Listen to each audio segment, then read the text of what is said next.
बारामूला के करेरी में मिलिटेंटों के हमले में 2 सीआरपीएफ जवान और एक एसपीओ की शहादत हुई है। पुलिस के मुताबिक मिलिटेंटों ने पुलिस और सीआरपीएफ की मुश्तरका नाका पार्टी पर सुबह तकरीबन 9:30 बजे अंधाधुंध फायरिंग कर दी। मिलिटेंटों ने वहां एक करीबी बाग से फोर्सेस पर फायरिंग की, जिसमें सीआरपीएफ के 2 जवान और जम्मू कश्मीर पुलिस का एक एसपीओ जख्मी हो गए थे। तीनों जख्मियों को अस्पताल मुंतकिल किया गया, ताहम रास्ते में ही वो अपने जख्मों से जानबर न हो सके। आईजीपी कश्मीर विजय कुमार ने हमले के मकाम का दौरा किया। आईजीपी ने कहा कि हमले में लश्कर के मिलिटेंट मुलव्विस रहे। बाद में डिस्ट्रिक्ट पुलिस लाइन्स बारामूला में शहीद जवानों को खराज अकीदत पेश किया गया। फौज, पुलिस और सीआरपीएफ के आला अफसरों ने शहीदों को खराज अकीदत पेश किया। बारामूला में एक हफ्ते के अंदर सिक्योरिटी फोर्सेस पर यह दूसरा हमला था। हाल ही में हाईगाम के करीब श्रीनगर बारामूला कौमी शाहराह पर इसी नौयत के एक हमले में एक फौजी जवान जख्मी हुआ था। कोविड प्रॉब्लम हुआ है, तब से नाका लग रहा था। आज भी सुबह नाका लगा हुआ था। पीछे आप देख रहे हैं, नाला के पीछे काफी घना बगीचा ऑर्चर्ड एप्पल का है। उसमें से 3 मिलिटेंट आए और आड़ लेकर सीआरपीएफ पुलिस के नाका पर उसको फायरिंग शुरू कर दिया, जिसमें हमारे 2 सीआरपीएफ जवान और एक हमारे पुलिस के शहीद हो गए। ये लश्कर तैयबा का गवर्नमेंट एरिया में हम लोग को लगता है कि एलटी ने अटैक किया है। 14 को हुआ था श्रीनगर में, नौगांव में बाईपास में। आज ये दूसरा अटैक है। अब 4 दिन में 2 अटैक हुआ, लेकिन हम लोग इसका मुंह तो जवाब देंगे। हम लोग अपना स्ट्रेटजी चेंज कर रहे हैं। कुछ ऐसा नहीं लगता कि मिलिटेंट से कुछ स्ट्रेटजी चेंज की है? आप ये सही में पॉइंट आउट की। हम लोग इसमें कंसर्न है इसके लिए कि मिलिटेंट जो हमारे जो नाका पॉइंट होता है उसका नंबर बहुत कम होते हैं वहाँ पर। जी सर। और रिमोट एरिया नॉर्मली होते हैं, तो वहाँ पर सिविलियन के आर्म में आके छिप के आके कंसील करके आके और फायर करके भागने में 2-3 बार कामयाब हो गया।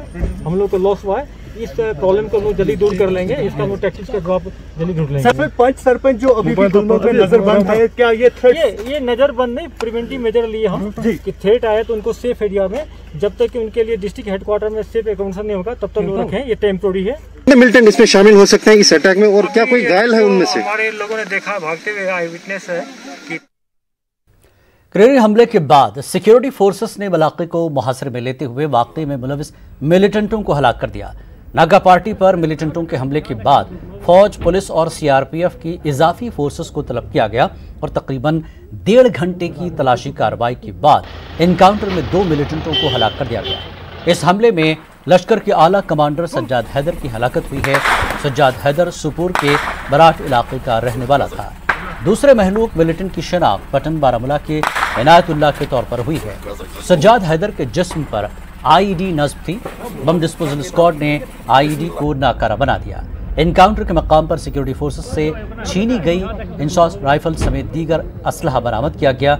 आईजीपी कश्मीर विजय कुमार ने लश्कर कमांडर सज्जाद हैदर की हलाकत को बड़ी कामयाबी करार दिया। आईजीपी ने कहा कि सज्जाद जिले में सिक्योरिटी फोर्सेस पर हुए कई हमलों में मुलविस था। इसी बीच इत्तला मिली है कि करेरी इनकाउंटर में मजीद 2 मिलिटेंट मारे गए हैं, ताहम बाज़ाब्त तौर पर इन हलाकतों की तस्दीक नहीं हुई है। 2 फौजी जवानों के भी जख्मी होने की खबर है। सर्च ऑपरेशन जारी है।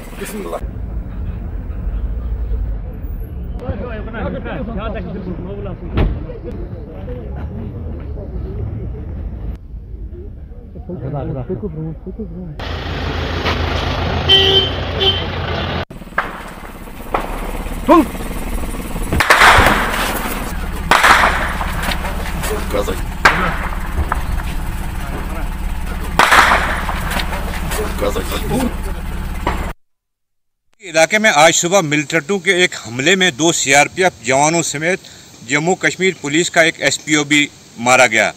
इस हमले के फौरन बाद फौज, पुलिस और सीआरपीएफ ने इस पूरे इलाके को घेरे में लेके मिलिटेंटों की तलाश शुरू कर दी और बलाखिर 2 घंटे की मशक्कत के बाद इन मिलिटेंटों को ढूंढ के मार गिराया गया।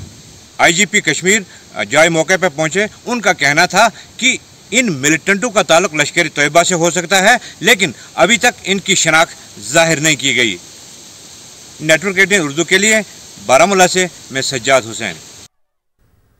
उधर शिमाली कश्मीर के करीर में नाका पार्टी पर हुए हमले में सिंहपुरा पटन के हबक डेंगू से ताल्लुक रखने वाले मुजफ्फर अली डार नामी एक एसपीओ शहीद हुए हैं। उनकी मैयत जो ही उनके आबाई गांव हबक पहुंचाई गई तो वहां सफ़े मातम छा गया। एसपीओ मुजफ्फर अली डार की नमाज जनाजा अदा करके तजहीज़ तकफीन की गई। मारे गए मुजफ्फर अली डार गुज़श्ता 4 सालों से एसपीओ तैनात थे और करेरी पुलिस स्टेशन में अपनी ड्यूटी अंजाम दे रहे थे। अहले खाना ने मुतालबा किया है कि उनके वर्सा में से किसी को सरकारी नौकरी फराहम की जाए।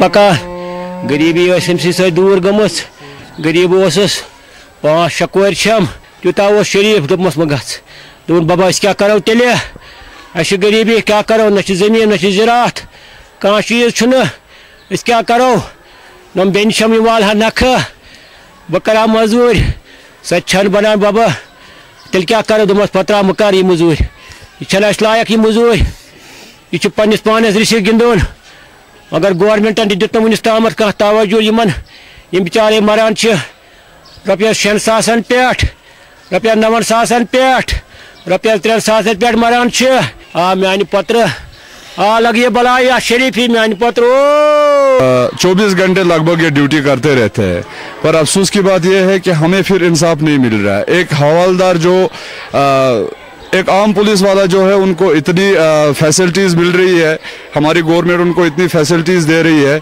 कि हमारे जो एसपीओ जवान है ये 6000 की ड्यूटी करके 24 घंटे ड्यूटी करके फिर ना उनको कोई एसआरओ केस मिल रहा है, जबकि हवालदार को अगर कुछ हो जाता है तो उनको 32 लाख मिल रहा है। जो ये है जो 24 घंटे ड्यूटी करके इनको फिर 50,000 रुपये का एसआरओ केस मिलता जा रहा है। तो हमारी गवर्नमेंट से रिक्वेस्ट है कि बराए मेहरबानी, ये हमारा एक भाई है जिनकी 5 बहनें हैं, तो सारा घर की जिम्मेदारी जो है उन्हीं के ऊपर थी। अब ये नहीं रहे कि हमारी गवर्नमेंट से यही गुजारिश है कि वो इनका ख्याल रखे और अब इनके घर का ज़रा ध्यान रखे। हमारे कज़न ब्रदर है मुजफ्फर अहमद जो शहीद हो गए मिलिटेंट अटैक में, तो इसकी हम पूरी तरह से मजम्मत करते हैं। ये वही मुजफ्फर है जो अपनी 5 बहनों का अकेला सहारा था, लेकिन अब इनके बाप इनकी बहनें कैसे रहेंगे ये तो अल्लाह ही जानता है। बीजेपी जम्मू कश्मीर के सदर रविंदर रैना ने करेरी हमले की मजम्मत करते हुए इसे बुज़दिलाना और बौखलाहट में किया गया हमला करार दिया। उन्होंने कहा कि यौम आज़ादी पर कश्मीर में खून खराबा करने की पाकिस्तान की साजिश को फोर्सेस ने नाकाम बनाया है और इसलिए अब वो ऐसे हमले करा रहे हैं। भारतीय सेना, सीआरपीएफ और जम्मू कश्मीर पुलिस ने पाकिस्तान की हर साजिश को जम्मू कश्मीर के अंदर विफल किया है। जम्मू कश्मीर के कोने कोने में, घर घर में, शहर शहर में और गांव गांव में बड़ी शान से तिरंगे झंडे फहराए गए, जिससे पाकिस्तानियों को बौखलाहट हुई और इसी बौखलाहट, फ्रस्ट्रेशन और डेस्परेशन में पाकिस्तान के इन कायर गीदड़ आतंकवादियों ने बारामूला के अंदर सीआरपीएफ और पुलिस पार्टी पर हमला किया। पाकिस्तान को और आतंकवादियों को उनके गुनाहों की सजा जरूर मिलेगी। जल्द ही इन आतंकवादियों को मौत के घाट उतार दिया जाएगा। कश्मीर घाटी को आतंकवाद मुक्त किया जाएगा।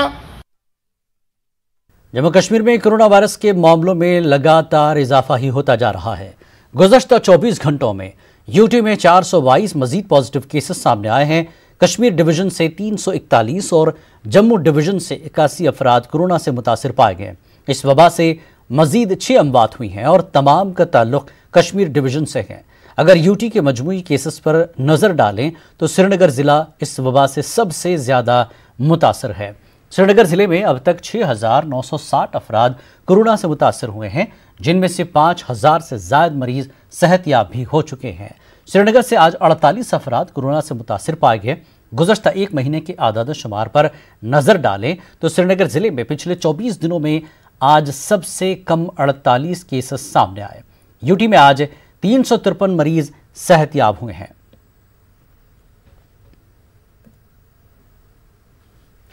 गांदरबल में आज से कोरोना के मुस्बत मामलों में इजाफे को मद्देनजर रखते हुए 3 दिन के लिए ताज़ा और सख्त लॉकडाउन लगा दिया गया है। 1 हफ्ते के बाद अब से जिला भर में कोविड मुस्बत वाकयात में इजाफा देखा गया।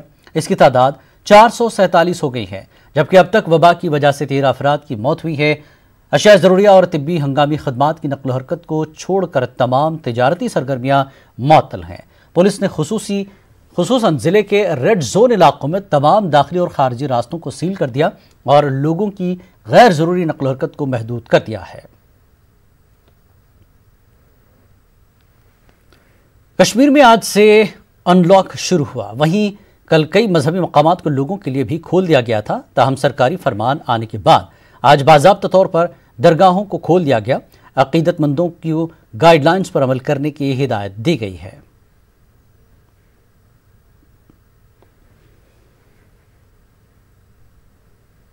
जो भी कोई ज़ायरीन अंदर आए मास्क के बगैर नहीं आए, हाथ धो के आए, वज़ू करके घर से ही आए। उसमें बहुत सारे हैं जो कि हमने उनको बता दिया है, जो कि हमने वहाँ पर डिस्प्ले पर भी रखा है, ज़ियारतों पर बाहर भी। वो लोग आए, उन पर अमल करें और उसके बाद इंशाल्लाह अल्लाह ताला हमें महफूज रखेगा। लोग आए थे क्या? थोड़े थोड़े आए, थोड़े डिस्टेंस के साथ आए थे। यहाँ दूरी रखो, पना नमाज पढ़ो, जल्दी जल्दी निकलो, यही अच्छा होगा। तो चढ़ावा भी चढ़ाया होगा लोग? हाँ, चढ़ाते हैं, कोई चढ़ाता है। अल्लाह का फजल करम है, इंशाल्लाह सब मुसलमान मसाजिद की तरफ रुख करेंगे और अल्लाह ताला हमें आइंदा अपनी हिफ्ज़-ए-मान में रखे। तो किस तरह के इंतजाम मस्जिद में, कितने जो सोशल डिस्टेंस? अल्हम्दुलिल्लाह, मतलब अच्छे इंतजाम जो मुकामी इंतज़ामिया है यहाँ का, उन्होंने यहाँ पे पूरा अच्छे तरीके से मतलब ये इंतजाम किए। हाई स्पीड 4G इंटरनेट खदमात की बहाली से ज़िला गांदरबल के लोगों में खुशी की लहर है दौड़ गई है। जम्मू कश्मीर यूटी में 1 साल से ज़्यादा अरसा कबल से 4G खदमात को मुअत्तल किया गया था। दफ़ा 370 को मनसूखी के बाद मरकज़ी हुकूमत ने यह फ़ैसला लिया था। तेज़ रफ्तार इंटरनेट खदमात की अदम मौजूदगी से माशरे का हर तबका बुरी तरह मुतासर हुआ और इनमें तलबा सबसे ज़्यादा मुतासर हुए। तालीमी इदारे अब 1 साल से बंद हैं। कोरोना वायरस वबा के चलते हुकूमत ने तलबा के लिए ऑनलाइन क्लासेस शुरू करने का फ़ैसला किया था, लेकिन तेज़ रफ्तार इंटरनेट की अदम मौजूदगी ने इस अमल में रुकावट पैदा कर दी, जिससे तलबा में मायूसी फैल गई। तिजारती सरगर्मियों के अलावा तरक्याती काम भी मुतासर हुए और सयाहों, खिलाड़ियों समेत ताजिरों को भारी नुकसानात का सामना करना पड़ा। ताहम लोगों ने शुक्रिया अदा किया है और 4G खदमात की बहाली के लिए ज़िले का इंतखाब करने के फ़ैसले का खैर मकदम किया। डिप्टी कमिश्नर गांदरबल ने इस इक़दाम का खैर मकदम करते हुए लोगों से ख़ास तौर पर नौजवानों से अपील की कि वो इस सहूलत के गलत इस्तेमाल से बाज आ जाएं, क्योंकि ये आजमाइशी बुनियादों पर है और हुकाम को इसे दोबारा बंद करने पर मजबूर न करें। स्टूडेंट तबके में, बाकी लोगों में एक खुशी की राहत आई है यहाँ पे। इस स्टेप से स्टूडेंट्स तबके को और बहुत सारे बिजनेस एस्टेब्लिश्ड पर्सनस को, मतलब बहुत सारे बिजनेस पर्सन को बहुत राहत पहुँचेगी, जिसके कारण मतलब स्टूडेंट्स अपनी स्टडीज़ एक्स्ट्रा बहुत अच्छी तरह से कर पाएंगे। और क्योंकि हमें पता है कोविड के चलते हुए आज कॉलेज स्कूल सब कुछ बंद हुए हैं, तो स्टूडेंट्स को एक बहुत सारी डिफ़िकल्टी पेश आई जाती थी पढ़ने के लिहाज में। अब क्योंकि 4G नेट सर्विस खासकर जो 2 डिस्ट्रिक्ट में अभी ट्रायल बेसिस अभी स्टार्ट किया गया है, इससे लोगों में खुशी की राहत आई, खासकर स्टूडेंट्स तबके में। एक वेलकम स्टेप है। As a teacher I feel very graceful and thankful to administration, क्योंकि एक बहुत अच्छा कदम उन्होंने लिया जो जिस शोबे से मैं वाबस्ता हूँ। खासतौर पर स्टूडेंट तबकों को बहुत ज़्यादा फ़ायदा मिलेगा, आम लोगों को फ़ायदा मिलेगा, कॉन्ट्रैक्टर्स को फ़ायदा मिलेगा। खासतौर पर अगर मैं बात करूँगा इस करंट सिचुएशन की, प्रिवेलिंग सिचुएशन में लोगों को इस चीज़ की ज़्यादा, इस सुविधा की ज़्यादा ज़रूरत है। इसका मैं खैर मकदम करता हूँ। जो ये 4G रिस्टोर होने से जो हमारे आम लोग हैं, यहाँ के बिजनेस कम्युनिटी और ख़ासकर जो हमारे स्टूडेंट्स हैं, उनको बहुत सारी मदद मिलेगी इससे। और मेरी रिक्वेस्ट होगी आम लोगों से, बिजनेस कम्युनिटी से, अपने स्टूडेंट्स से कि इसका नेट का जो 4G इसका ये जुडिशियस यूज़ करेंगे और कंस्ट्रक्टिव पर्पज़ की यूज़ करेंगे, ताकि इसका ज़्यादा से ज़्यादा फ़ायदा उठा सकें। इसको किसी डिस्ट्रक्टिव पर्पज़ के लिए इस्तेमाल नहीं करेंगे। उधमपुर के लोगों में भी 4G खदमात को बहाल किए जाने से खुशी की लहर दौड़ गई है। गुज़श्ता 1 साल से जम्मू कश्मीर में 4G खदमात को मनसूख कर दिया गया था। जम्मू कश्मीर हुकूमत ने कल रात 9 बजे से ही ज़िले में 4G हाई स्पीड खदमात को बहाल कर दिया है। मकामी लोगों ने मरकज़ी हुकूमत और सुप्रीम कोर्ट की इस फैसले के लिए सताइश की है। इंटरनेट में हमें इतना फ़ायदा नहीं था, क्योंकि डाउनलोड करते करते दो घंटे लग जाते थे। मैं जम्मू कश्मीर के LG साहब जनाब सीना साहब का वेलकम धन्यवाद करता हूं कि उन्होंने ये नेट जम्मू कश्मीर में रिस्टोर कराया। और मैं ये भी मनोकामना करता हूं कि जम्मू कश्मीर में जल्द से जल्द प्रीपेड भी चलना शुरू हो जाए। वक्त एक ब्रेक के बाद फिर लौटेंगे।